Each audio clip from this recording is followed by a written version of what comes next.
Hello दोस्तों, welcome to study qualify. आज हम लोग ग्रीन हाउस इफेक्ट के बारे में समझेंगे। पिछली क्लास में हमने क्षोभ मंडल के बारे में समझा था और उससे रिलेटेड जो भी क्वेश्चन आपके एग्जाम में पूछे गए थे उन सारे क्वेश्चन को आसानी से सॉल्व भी किया था।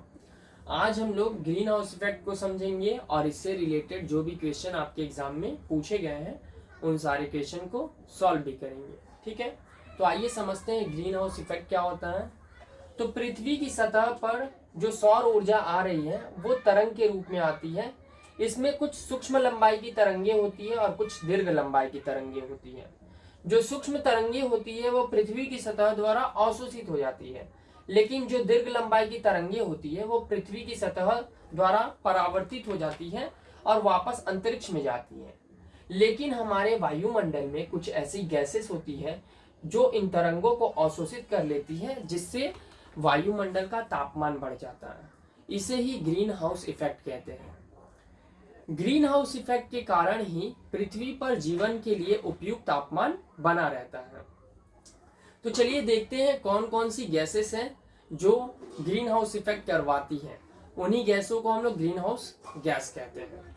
इन गैसों का वायुमंडल में मात्रा बढ़ने से ग्रीन हाउस इफेक्ट बढ़ता है, जिससे एक समस्या उत्पन्न होती है जिसको हम लोग ग्लोबल वार्मिंग के नाम से जानते हैं।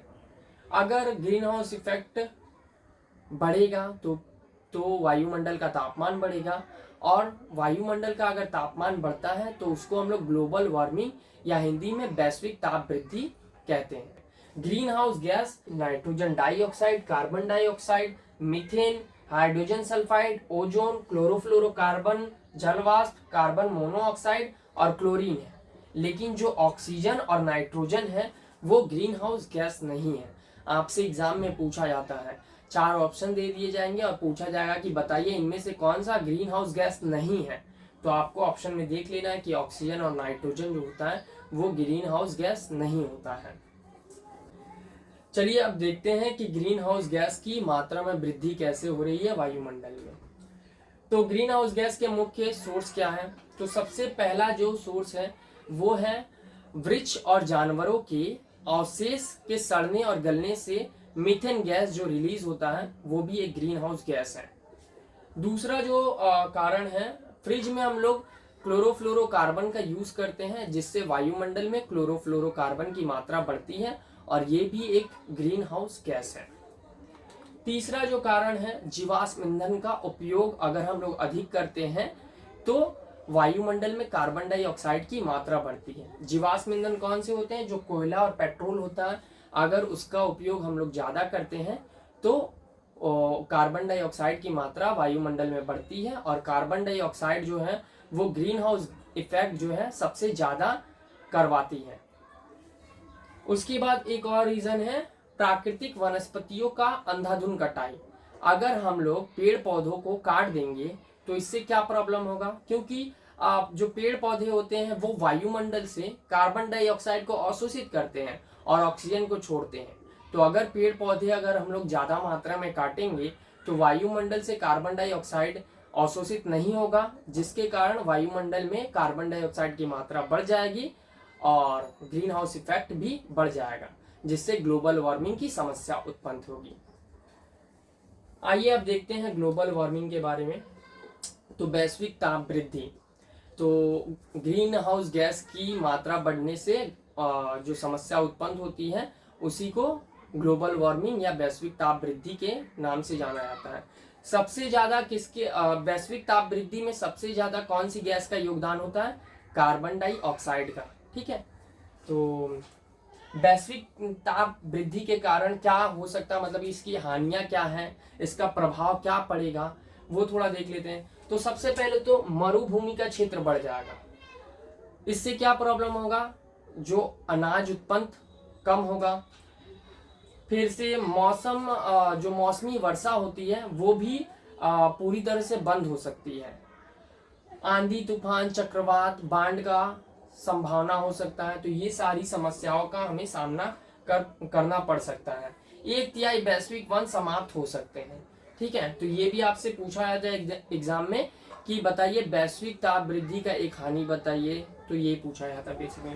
चलिए अब देखते हैं कि आपके एग्जाम में इससे रिलेटेड कौन कौन से क्वेश्चन पूछे गए हैं। तो 2017 और 2023 में पूछा गया था निम्नलिखित में से कौन ग्रीन हाउस गैस नहीं है। ऑप्शन ए मीथेन, ऑप्शन क मीथेन, ऑप्शन ख जलवाष्प, ऑप्शन ग कार्बन डाइऑक्साइड, ऑप्शन घ ऑक्सीजन।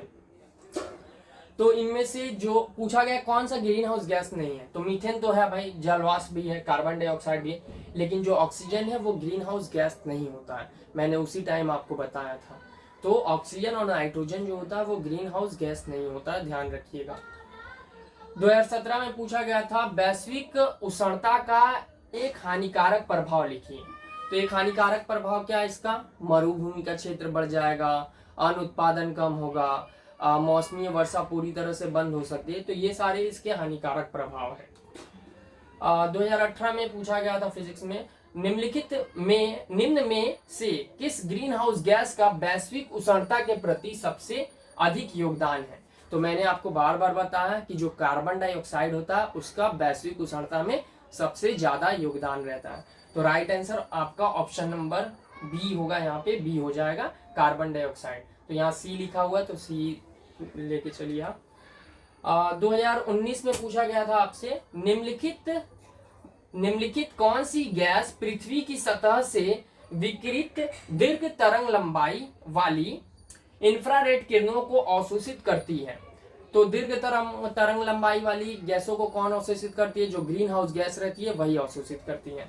तो यहाँ देख लेते हैं कौन सा ग्रीन हाउस गैस है। नाइट्रोजन नहीं, नाइट्रोजन ग्रीन हाउस गैस नहीं है। ऑक्सीजन नहीं है, हीलियम नहीं है। जो मीथेन है वो ग्रीन हाउस गैस है, तो राइट आंसर आपका मीथेन हो जाएगा। तो यहाँ भी ऑप्शन नंबर सी लिखा हुआ है, ये बी होने वाला है यहाँ पे, तो मीथेन आपका राइट आंसर हो जाएगा। 2020 में पूछा गया था आपसे वायु में उपस्थित उस गैस का नाम बताइए जिसकी मात्रा में वृद्धि वैश्विक उष्णता का कारण है।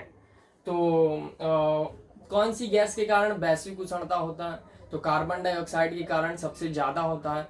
जो ग्रीन हाउस गैस होती है उनके कारण होता है, लेकिन कार्बन डाइऑक्साइड के कारण सबसे ज्यादा होता है। तो आप यहाँ पर कार्बन डाइऑक्साइड ही लिख दीजिएगा आंसर में। इसके बाद 2022 में आपसे पूछा गया था वायुमंडल का तापक्रम बढ़ाने वाली एक गैस का नाम लिखिए। ठीक है, तो वायुमंडल का जो तापमान बढ़ाती है वो ग्रीन हाउस गैसेज होती है। तो कोई भी एक ग्रीन हाउस गैस का आप यहाँ पे नाम लिख सकते हैं, कार्बन डाइऑक्साइड को ही लिख दीजिए आप आंसर में। और उसके बाद 2022 में पूछा गया वैश्विक उष्णता क्या है, ग्लोबल वार्मिंग क्या है, इसके बारे में आपको बताना है। तो वायुमंडल में ग्रीन हाउस गैस की मात्रा बढ़ने के कारण वायुमंडल का तापमान बढ़ता है। इसी समस्या को ग्लोबल वार्मिंग या वैश्विक उष्णता कहते हैं। तो आई होप आप लोगों के लिए ये वीडियो हेल्पफुल होगा। अगर आपको लगता है कि ये वीडियो आप लोगों के लिए हेल्पफुल है तो वीडियो को लाइक कीजिए और शेयर कीजिए अपने दोस्तों के साथ, जिससे कि उनकी भी कुछ हेल्प हो जाए। और चैनल को सब्सक्राइब कर लीजिए ऐसे इंपॉर्टेंट वीडियो पाने के लिए। मिलते हैं फिर अगली वीडियो में।